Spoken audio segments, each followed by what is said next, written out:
ठीक है, ध्यान दो, ध्यान ध्यान। कल तुम लोग का स्कूल है, छुट्टी है? हाँ, तो सुबह आ जाना, क्योंकि तुम्हारा लाइट वाइट जो भी है उसका रिवीजन करा दूंगा बस। ठीक है, इलेक्ट्रिसिटी अब पूरा वो नहीं करने जा रहा हूँ, ठीक है? घुस नहीं रहा, क्या क्या कल के पेपर में आएगा उस टॉपिक को बता रहा हूँ। तो सबसे पहली चीज जो हल्की फुल्की चीजें तो पता होनी चाहिए आपको, ठीक है?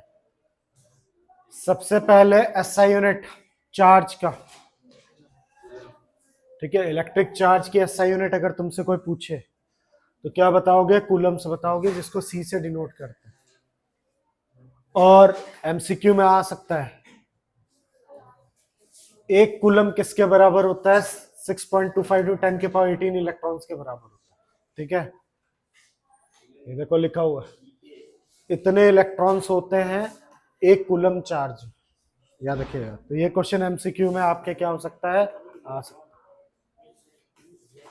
कैसे आया? तो इसकी यहाँ पे डेरिवेशन की गई है जो कि टेस्ट में नहीं आती है, आपको बस ये याद रखना है। कूलम एसआई यूनिट होती है किसकी? चार्ज की, ठीक है? और एक कूलम के अंदर 6.25 इंटू 10 के बाद 18 इलेक्ट्रॉन्स आते हैं, ये चीज याद रखिएगा। फिर दूसरी चीज जो आपको पढ़नी है, इलेक्ट्रिक पोटेंशियल और पोटेंशियल डिफरेंस। अब मैं इसको इसलिए पढ़ा रहा हूँ, ठीक है? कभी कभी पूछ लेता है ये, लेकिन इसकी वजह से कॉन्सेप्ट निकल के आता है जिसको हम क्या बोलते हैं? वोल्टेज। इसलिए थोड़ा सा पढ़ाना पड़ेगा आपको, ठीक है?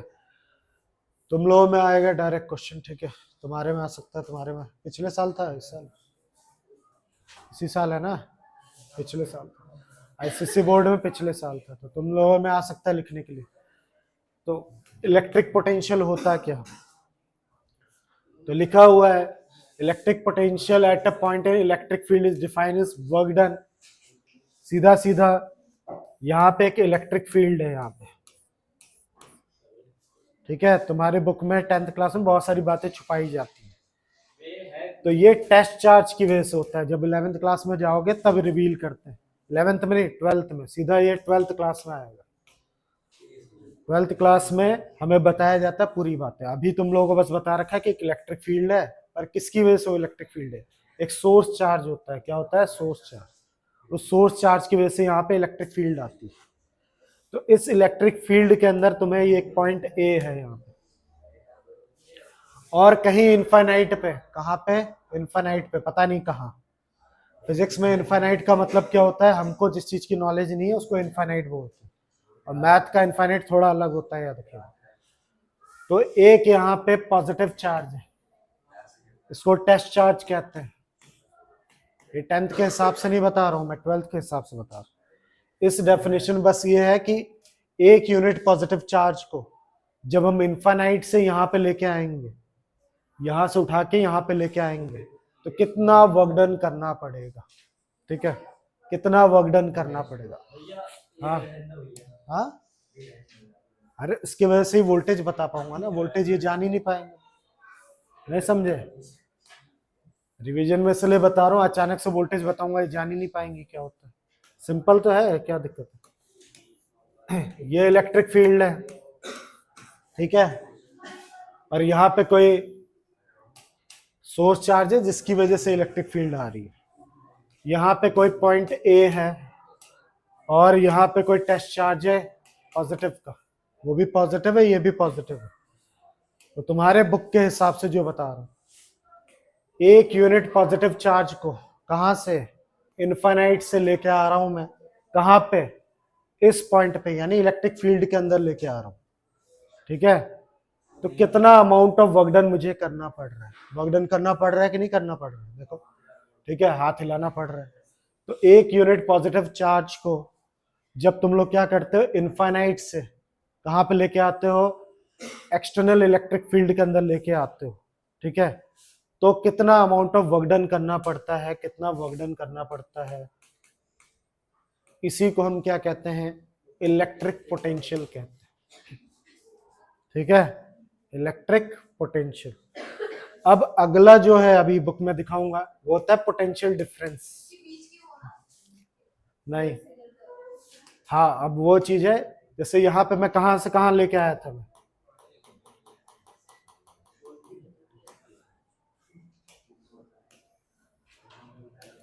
पूरा ही चला गया। एक नया बना लो।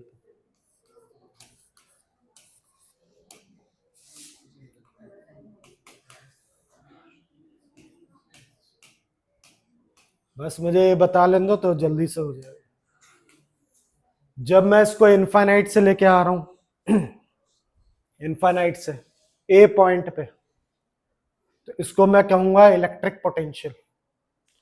पर अब ए पॉइंट से बी पॉइंट पे लेके जा रहा हूं सेम इलेक्ट्रिक फील्ड में, जब इनफाइनाइट से लेके आ रहा हूं कितना वर्क डन करना पड़ा, इसको हम इलेक्ट्रिक पोटेंशियल कहते हैं। पर अब ए पॉइंट से बी पॉइंट पे लेके जा रहा हूं, तो इस समय कितना मेरे को क्या करना पड़ रहा है, वर्क डन करना पड़ रहा है, तो इसको हम पोटेंशियल डिफरेंस कहते हैं। क्या कहते हैं? Potential difference. ठीक है। अब पोटेंशियल डिफरेंस जो होता है उसकी एसआई यूनिट होती है कितनी? वोल्ट। वही चीज मैं यहां बताने के लिए सब कुछ बता रहा था। अब समझ आया क्यों बताया? अब डायरेक्ट बताता समझ ही नहीं आता इनको। अब तुम खुद रीड करके देख लो, तुरंत समझ आ जाएगा। Electric potential at a point in electric field, यही तो बनाया था मैंने। ये डिफाइन करो work done in the moving unit positive charge from infinity to that point. Infinity से उस पॉइंट तक लाने में कितना वर्क डन हुआ, इसी को क्या कहा जाता है? इलेक्ट्रिक पोटेंशियल कहा जाता है। ठीक है। अब इसका फॉर्मूला क्या होता है भाई? ऐसा यूनिट तो अभी मैंने बता ही दी, वोल्ट। इसका फॉर्मूला होता है पोटेंशियल डिफरेंस का, इंपॉर्टेंट है, टेस्ट में आएगा। वर्क डन अपॉन क्या होता है? Charge, W upon Q. क्या होता है? W upon Q. ठीक है, ये चीज, इसको हम क्या कहते हैं? पोटेंशियल डिफरेंस से दिखाते हैं। ठीक है। V का मतलब यहाँ पे क्या है? वोल्ट। अगर मैं वो सब नहीं बताता तो समझ नहीं आता, आप समझ आ गया होगा। वोल्ट का फॉर्मूला होता है वर्क डन अपॉन चार्ज। ठीक है, इसकी एसआई यूनिट होती है वोल्ट। अब टेस्ट में क्या आएगा? टेस्ट में ये आएगा, डिफाइन करिए 1 वोल्ट। 1 मार्क्स का क्वेश्चन आ सकता है, सेशन रीजन आ सकता है, एमसीक्यू आ सकता है। डिफाइन करिए 1 वोल्ट को, डिफाइन करिए क्या होता है 1 वोल्ट। तो बहुत ही सिंपल, अगर फॉर्मूला याद है तो ये होता है फॉर्मूला। जब तुम्हें 1 वोल्ट बोला है तो इसको भी 1 लेना है, इसको भी 1 लेना है। जब 1 जूल का वर्क डन होता है, कब? जब मैं 1 कूलम चार्ज को क्या करता हूं? मूव कराता हूं। ठीक है, किधर से? 1 पॉइंट टू अदर पॉइंट। ठीक है, एक पॉइंट से दूसरे पॉइंट तक जब 1 कूलम चार्ज को क्या करता हूं? यहां से यहां तक लेके जाता हूं, और 1 जूल का ही वर्क डन होता है, तो उसको हम 1 वोल्ट कहते हैं। खुद रीड करके देखिए, लिखा है 1 volt if a 1 joule of work done in the moving 1 coulomb of electric charge. 1 coulomb electric charge को मूव करने के लिए अगर 1 जूल की ही एनर्जी लगी, तो उसको हम क्या कहते हैं? 1 वोल्ट कहते हैं। आ सकता है टेस्ट में, इसको डिफाइन कर लीजिएगा। तो मेरी तरह कोई बच्चा तो रटे नहीं भाई, वो डायरेक्ट इसको देखे। वर्क डन में 1 जूल होना चाहिए, ये 1 कूलम होना चाहिए। 1 कूलम चार्ज को मूव कराने के लिए अगर 1 जूल की एनर्जी लग रही है, तो उसको हम क्या कहते हैं? 1 वोल्ट कहते हैं। अच्छा समझ लोगे तो 12th में मजे आ जाएंगे। 12th में इसी पे 4-5 चैप्टर हैं, सिर्फ इसी चैप्टर पे 4-5 चैप्टर। सुबह कितने बजे? अभी मैसेज करना बताता हूँ। 18 मेरे हिसाब से समझ भी गई होगी तुम। ठीक है, रिवीजन तो करा ही रहा हूं, पर इसका ये मतलब नहीं है कि नॉलेज ही ना मिले। अब आता है, ये भी टेस्ट में आने वाला क्वेश्चन। कैसे नापा जाता है पोटेंशियल डिफरेंस? ठीक है, 2 पॉइंट है, ए पॉइंट ये रहा, बी पॉइंट ये रहा, और ये कोई कंडक्टर है जिसमें तुम स्टडी करना चाहते हो। मान लो ये तुम्हारा एक कंडक्टर है, मान लो, वैसे तो प्लास्टिक है। अब इस पॉइंट और इस पॉइंट के बीच का मुझे पोटेंशियल डिफरेंस चेक करना है, तो इसके लिए एक डिवाइस होता है जिसका नाम है वोल्ट मीटर। ऐसा दिखता है। ठीक है, हाँ, तो मैंने कब बोला एनालॉग लगाना? मैं तो बस वोल्टेज नापने के लिए वोल्टोमीटर लगता है भाई। अब चाहे डिजिटल लगाओ चाहे एनालॉग वाला लगाओ, अपने को क्या मतलब।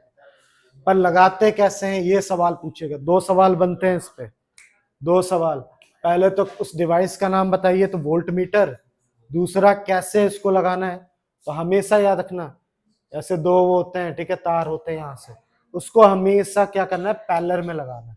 अगर तुम्हें इसका क्या करना है, वोल्टेज नापना है, तो उसका एक सिरा यहाँ लगाओगे, एक सिरा यहाँ लगाओगे, ऐसे नहीं लगाओगे, हमेशा पैरेलल में लगाओगे। एक ए पॉइंट पे लगना चाहिए, एक बी पॉइंट पे लगना चाहिए, तो ही जाके ये वोल्टोमीटर आपका वोल्टेज देगा। ठीक है। कुछ कहना तो बोल सकते हो। तो इस पे छोटे मोटे यहाँ क्वेश्चंस दे रखे हैं, अगर ये भी लगा के चले जाओगे तो काम बन जाएगा। फिर आता है एकदम अलग टॉपिक, वोल्टेज वाला सारा टॉपिक खत्म हो गया, ठीक है, वोल्टेज वोल्टेज हमने पढ़ लिया।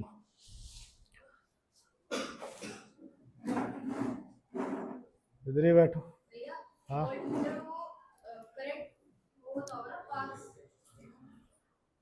अगर हाँ करंट पास कराओगे तभी तो वोल्टेज का डिफरेंस देखोगे। अगर दोनों पॉइंट के बीच में वोल्टेज डिफरेंस नहीं होगा तो करंट कभी पास ही नहीं हो सकता। दोनों पॉइंट में अगर सेम वोल्टेज है तो करंट कभी फ्लो नहीं करेगा। करंट फ्लो होने का कारण ही है वोल्टेज का डिफरेंस होना। इस पॉइंट और इस पॉइंट में वोल्टेज का डिफरेंस होगा तो ही चार्ज मूव करेंगे, अदरवाइज नहीं करेंगे। याद रखिए, हाँ सेम ही रहेगा, वहीं का वहीं रुका रहेगा। ठीक है। अगला पेपर क्या है भाई, कब सारा हो गया? हाँ तो ठीक है, अब वो तो तैयारी करो ही करो, साथ में इलेक्ट्रिसिटी पढ़ा रहा हूँ, देखना तो देख भी सकते है ना इलेक्ट्रिसिटी। तो देखिए अब एकदम नया topic, electric current. Electric current वही करंट होता है क्या, जब भी तुमसे पहले तो ये बता रहा है कि इलेक्ट्रिक चार्जेस मूव ही सिर्फ इसी, जो तुमने पहले बुलवा दिया, पोटेंशियल डिफरेंस की वजह से ही क्या होते हैं, चार्ज क्या करते हैं, मूव करते हैं। अगर पोटेंशियल डिफरेंस नहीं होगा तो चार्ज कभी मूव नहीं करेगा। तो जो चार्ज या इलेक्ट्रिक चार्ज जो मूव करता है, ये देखो फ्लो ऑफ इलेक्ट्रिक चार्ज, इसी को क्या कहा जाता है, करंट कहा जाता है। जब भी इलेक्ट्रिक चार्ज इधर से उधर फ्लो हो रहे होंगे तभी उसको हम क्या कहते हैं, करंट कहते हैं। अब करंट का फॉर्मूला होता है आई को करंट को आई से शो किया जाता है, सी से नहीं, क्योंकि सी कूलम के लिए यूज हो चुका है। ठीक है, इसका फॉर्मूला होता है क्यू बाई टी। क्यू क्या है यहाँ पे, चार्ज, और टी क्या है, टाइम। ठीक है, इसकी एसआई यूनिट होती है एम्पेयर, ए से डिनोट करते हैं और एम्पेयर। करंट को नापने के लिए जो एसआई यूनिट यूज होती है वो एम्पेयर है। और जो डिवाइस का यूज किया जाता है, ये भी क्वेश्चन आएगा, क्या करंट को नापने के लिए एमएमीटर का इस्तेमाल किया जाता है, और ये हमेशा सीरीज में लगाया जाता है, और हमेशा जिससे भी नापने जा रहे हो उसके सामने लगाया जाता है। ठीक है, ऐसे नहीं लगेगा, इधर लगेगा। हाँ क्या, अच्छा क्वेश्चन करता है, लेकिन इतना नेग्लिजिबल कि आप उसको इग्नोर कर सकते। और जो आईसीसी बोर्ड वाले हैं हम उसको उनको सिखाते हैं कि नहीं उसमें करता है, सीबीएसई में इनको इग्नोर कर देता है, 12th क्लास में बोलता है कि होता है। इन लोगों को अभी 9th में ही बता देंगे, क्योंकि कॉमन सेंस लगाओ। दो पॉइंट के बीच का तुम्हें पोटेंशियल डिफरेंस निकालना है, तो एक पॉइंट यहाँ होगा, एक पॉइंट यहाँ होगा, तभी तो लगेगा। तुम यहाँ लगा दोगी तो कैसे होगा, तुम्हें एक कनेक्शन यहाँ देना पड़ेगा, एक कनेक्शन यहाँ देना पड़ेगा, जाहिर सी बात। और करंट का फ्लो निकालना है तो उसके सामने लगाओ। ठीक है, करंट का फ्लो ये मेजर करके कितना करंट यहाँ पहुंच रहा हो पता चल जाएगा। अब क्यों का जवाब मैं बाद में दूंगा, अभी तो मैं एग्जाम पॉइंट ऑफ व्यू से पढ़ा रहा हूँ, आप अपने सवाल रखिए। छोटे मोटे क्वेश्चन भी आ सकते हैं टेस्ट में भी, ठीक है, याद रखिए छोटे मोटे। फिर आता है अगली चीज जो फटाफट बता रहा हूँ, करंट की डायरेक्शन। करंट की डायरेक्शन क्या है, ठीक है, तो करंट की कन्वेंशनल डायरेक्शन जो है, कन्वेंशनल मतलब मान ली गई है, ठीक है, ले लिया गया, वो क्या होता है, हमेशा पॉजिटिव टर्मिनल से किस तरफ होता है, नेगेटिव टर्मिनल। और असली में इलेक्ट्रॉन के फ्लो को ही तो करंट कहते हैं, तो असली में नेगेटिव से पॉजिटिव की तरफ इलेक्ट्रॉन जाता है, क्योंकि नेगेटिव चार्ज है तो नेगेटिव चीज किसको पसंद करती है, पॉजिटिव। पर हम बच्चों को पढ़ाते हैं करंट की डायरेक्शन क्या होती है, पॉजिटिव से नेगेटिव, पॉजिटिव से नेगेटिव। ठीक है, तुमसे अगर कोई पूछे करंट की डायरेक्शन क्या है तो तुम क्या बताओगी, पॉजिटिव से नेगेटिव। अगर किसी ने क्वेश्चन घुमा दिया कि नहीं इलेक्ट्रॉन करंट में इलेक्ट्रॉन की डायरेक्शंस क्या है, तो नेगेटिव टू पॉजिटिव, ठीक है, इसलिए क्योंकि पहले ही हम एज्यूम कर चुके थे इलेक्ट्रॉन प्रोटॉन न्यूट्रॉन इन सब की खोज बाद में हुई है, करंट की खोज पहले ही हो चुकी है, ठीक है, याद रखिए।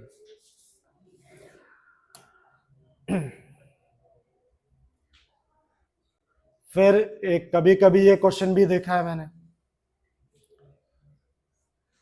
क्या क्वेश्चन, ये सर्किट डायग्राम बनाने के लिए आ जाता है, कभी दे देगा इसमें एक ऐसा सर्किट डायग्राम बनाइए जिसमें एक एमीमीटर भी होना चाहिए, एक रजिस्टर भी होना चाहिए, एक वोल्टोमीटर भी होना चाहिए, एक सेल भी होना चाहिए, एक स्विच भी होना चाहिए, तो ऐसा बनाने के लिए आ सकता है टेस्ट 100%। डायग्राम बेस्ड क्वेश्चन भी होते हैं, और भी कुछ कहना है यहाँ तक, तो इसकी प्रैक्टिस करके जाइएगा, इंपॉर्टेंट है। हाँ सेम, ठीक है। अगला टॉपिक जो उन्होंने बोल ही दिया, Ohm's law, very very very very important. Ohm's law को अलग अलग तरीके से क्वेश्चन आते हैं इसमें, ठीक है, घुमाएगा क्वेश्चन को। तुम लोगों में यूपी बोर्ड में डायरेक्ट पूछेगा कि पूरा उसको क्या करिए, उसको डिफाइन भी करिए और उसको सिद्ध भी करिए, मतलब प्रूफ भी करिए। इन लोगों से मैं ये नहीं कह रहा कि डायरेक्ट नहीं पूछ सकता, पर कम पूछता है इन लोगों से, डायरेक्ट घुमाएगा इनके में, ठीक है। फिर भी तुम लोग पूरी तैयारी करके जाइए। तो ओम्स लॉ कहते क्या है, at a constant temperature, temperature में चेंज नहीं करोगी आप, जो चीज चल रही है वो चीज चल रही है, ठीक है। Current flowing through the conductor, मान लो एक कंडक्टर मैंने यहाँ पे बना दी और टेम्परेचर कांस्टेंट है, ये रूम टेम्परेचर ले लो जो कांस्टेंट है, ठीक है। तो करंट जो इसमें से फ्लो होता है, ठीक है, इसमें से जो करंट क्या होता है, आई, जो फ्लो होता है वो किस बात पे डायरेक्टली प्रोपोर्शनल होता है, किस बात पे निर्भर करता है, वो इस बात पे निर्भर करता है कि जो दोनों पॉइंट है ए और बी, इनके बीच का पोटेंशियल डिफरेंस कितना, जितना ज्यादा इनके बीच का पोटेंशियल डिफरेंस उतना ज्यादा करंट फ्लो। मान लीजिए 5 एम्पेयर का था, ये 6 एम्पेयर का था, एम्पेयर बोल रहा हूँ, वोल्टेज 5 वोल्ट और ये क्या है 6 वोल्ट। हमेशा हाइयर से लोअर की तरफ जाता है करंट, कहाँ से, हाई वोल्टेज से लो वोल्टेज की तरफ जाता है। तो चलो अभी या तो डायग्राम उल्टा कर देता हूँ, चलो ये 6 ले लेता हूँ, ये 5 ले लेता हूँ। हाइयर वोल्टेज से लोअर वोल्टेज की तरफ करंट जाता है, तो करंट यहाँ जा रहा है। तो वो ये ओम्स लॉ सीधी सीधी बात कहते हैं कि अगर टेम्परेचर आपका कांस्टेंट है तो करंट किस बात पर निर्भर करता है, तो करंट डायरेक्टली प्रोपोर्शनल होता है वोल्टेज के, यानी पोटेंशियल डिफरेंस के। जैसे यहाँ पे एक केस दे दिया मैंने 6 वोल्ट और 5 वोल्ट, अब इन्होंने दे दिया 6 वोल्ट और यहाँ 2 वोल्ट कर दिया, तो सेकंड वाले केस में ज्यादा करंट फ्लो होगा क्योंकि इनके बीच का पोटेंशियल डिफरेंस 4 वोल्ट का है और पहले वाले केस में सिर्फ 1 वोल्ट का है। जितना ज्यादा दोनों पॉइंट्स के बीच में पोटेंशियल डिफरेंस होगा उतना ही उसमें से करंट क्या होगा, फ्लो होगा। कुछ कहना है? तो ये सिंपल सा है, कुछ बहुत बड़ा कद्दू में तीर नहीं है, ठीक है। बहुत ही प्यारा सा लॉ है। टेम्परेचर आपको कांस्टेंट रखना है और करंट जो होता है वो डायरेक्टली प्रोपोर्शनल होता है किसके, वोल्टेज के, ठीक है। अब इसी बात को थोड़ा सा डिराइव कर लो, इसी बात को तुम ऐसे भी लिख सकते हो, क्या फर्क पड़ता है। और जैसे ही ये डायरेक्टली प्रोपोर्शनल साइन हटता है कांस्टेंट लग जाता है, जिसको आप क्या कहती हो, ठीक है, रेजिस्टेंस कहते हो। ये वाला साइन जब हटता है, इक्वलिटी आती है, तो कुछ ना कुछ कांस्टेंट लगता है, तो वो क्या आ गया आपका आर। अब इस आई को इसके नीचे फेंक दो, तो देखो रेजिस्टेंस का ये फॉर्मूला निकल के आया। रेजिस्टेंस की एसआई यूनिट होती है ओम्स, ठीक है। ओम्स को ओमेगा से दिखाया जाता है, या ओम्स। ये डेरिवेशन आपको अच्छे से आनी चाहिए 100%। फिर से रिपीट कर दे रहा हूं, बी डायरेक्टली आई है, जैसे डायरेक्टली प्रोपोर्शनल साइन हटा तो आर आ गया। आर क्या है यहाँ पे, रेजिस्टेंस। रेजिस्टेंस होता क्या है, अगर मैं ऊपरी ऊपरी तरीके से बात करूं तो बोलूंगा वी और आई का क्या होता है, ये क्या, प्रोपोर्शनल को हम रेजिस्टेंस कहते हैं, पर रियलिटी में रेजिस्टेंस का मतलब होता है, रेजिस्टेंस एक प्रॉपर्टी होती है। तुमसे कोई पूछे रेजिस्टेंस क्या होती है, तो रेजिस्टेंस किसी भी मटेरियल की प्रॉपर्टी होती है जो कि रेजिस्ट करती है। देखो यहाँ पे नीचे लिखा हुआ है, यानी रेजिस्टेंस इनवर्सली प्रोपोर्शनल होता है किसके, उल्टा बोल रहा हूँ, करंट इनवर्सली प्रोपोर्शनल होता है रेजिस्टेंस के। अगर किसी भी मटेरियल का रेजिस्टेंस ज्यादा है तो उसमें से करंट कम फ्लो होता है, ठीक है। रेजिस्टेंस एक इंटरनल प्रॉपर्टी है जो कि करंट के फ्लो करने से रोकता है वो, ठीक है, करंट को फ्लो करने नहीं देता, ठीक है, वो अपने दिमाग में बैठा कर रखिए। तो ये देख लो, तो इससे आई का फॉर्मूला भी बना सकते हो तुम, V equal to I R, फिर इसके बाद आई का फॉर्मूला बन सकता है। तो ये बहुत इंपॉर्टेंट है यहाँ पे जो लिखा हुआ, ये भूलना नहीं। करंट हमेशा डायरेक्टली प्रोपोर्शनल होता है पोटेंशियल डिफरेंस के। हाँ नहीं बोला तो क्वेश्चंस बनेंगे इस पे। करंट इनवर्सली प्रोपोर्शनल होता है रेजिस्टेंस के, इस बात को ध्यान देना। ये क्वेश्चन बहुत पूछे जाते हैं जो यहाँ लिखा हुआ है, ये घुमा के पूछेगा आपसे। अगर मैं पोटेंशियल डिफरेंस को डबल कर दूं तो करंट का फ्लो पे क्या असर पड़ेगा, तो रटोगे तो समझ नहीं पाओगे, ठीक है। हमेशा इस रिलेशन को याद रखो, ये आखिरी वाला या कोई भी ले लो, कोई भी एक ले लो, ऐसे ले लो, मैं यही वाला ले लेता हूँ। अब दिख रहा है सामने सामने लिखा हुआ, तो पोटेंशियल डिफरेंस को डबल कर दिया तो आई भी क्या हो जाएगा, डबल हो जाएगा, डायरेक्टली प्रोपोर्शनल। तो इसने बोला कि अगर मैं पोटेंशियल डिफरेंस को डबल कर देता हूं तो करंट भी क्या हो जाएगा, डबल हो जाएगा। अगर मैं पोटेंशियल डिफरेंस को आधा कर देता हूं, ठीक है, आधा कर देता हूं, करंट क्या हो जाएगा भाई, आधा हो जाएगा, क्योंकि डायरेक्टली प्रोपोर्शनल, एक में जो छेड़ा वही दूसरे में भी छेड़ेगा। लेकिन रेजिस्टेंस को तुमने अगर डबल कर दिया तो करंट ऑफ फ्लो आधा होगा, क्योंकि इनवर्स रिलेशन, रेजिस्टेंस बढ़ाया दुगना किया तो करंट क्या हो जाएगा, हाफ हो जाएगा। इसी तरह रेजिस्टेंस को आधा किया तो करंट का फ्लो क्या हो जाएगा, डबल हो जाएगा। ये क्वेश्चन आएगा यहां से छोटा मोटा, तो इस पर थोड़ी सी प्रैक्टिस करिएगा भाई। फिर आता है रेजिस्टिविटी, क्या, हाँ ये भी आ सकता है। 1 ओम को डिफाइन करिए, ये भी आ सकता है। 1 ओम को डिफाइन करिए, ये भी आ सकता है। तो लिखा हुआ है, अगर तुम 1 वोल्ट का पोटेंशियल डिफरेंस आप लगा रहे हो, बहुत इजी होता है, फॉर्मूले को याद रखिए, इसको भी 1 लिखना है, इसको भी 1 लिखना है। अगर तुमने 1 वोल्ट का क्या किया है, ठीक है, पोटेंशियल डिफरेंस दिया है और करंट भी 1 एम्पेयर का फ्लो हो रहा है, तो इसको 1 ओम्स कहेंगे। 1 वोल्ट का पोटेंशियल डिफरेंस हो, करंट भी 1 ही एम्पेयर का फ्लो हो रहा है, तो इसको हम क्या कहेंगे, 1 ओम्स कहेंगे। तो एक बार देख लेना, कोई बड़ी बात नहीं। तो इस पे क्वेश्चंस आते कैसे हैं, पीडीएफ बनाया मैंने, दिखाऊंगा अभी, भेज दूंगा मैं। ग्राफ वाले क्वेश्चंस आते हैं कुछ ऐसे, सुनाई दे रहा है, ऐसे क्वेश्चंस आ सकते हैं, ग्राफ प्लॉट करने के लिए दे दे, ठीक है, या कोई भी दे देगा कि ग्राफ बना के दिखाइए, इस तरीके से दे सकता है। ग्राफिकल क्वेश्चन आते हैं ओम्स लॉ से, तो ओम्स लॉ का अगर तुम प्लॉट करोगे, यहाँ वोल्टेज है और यहाँ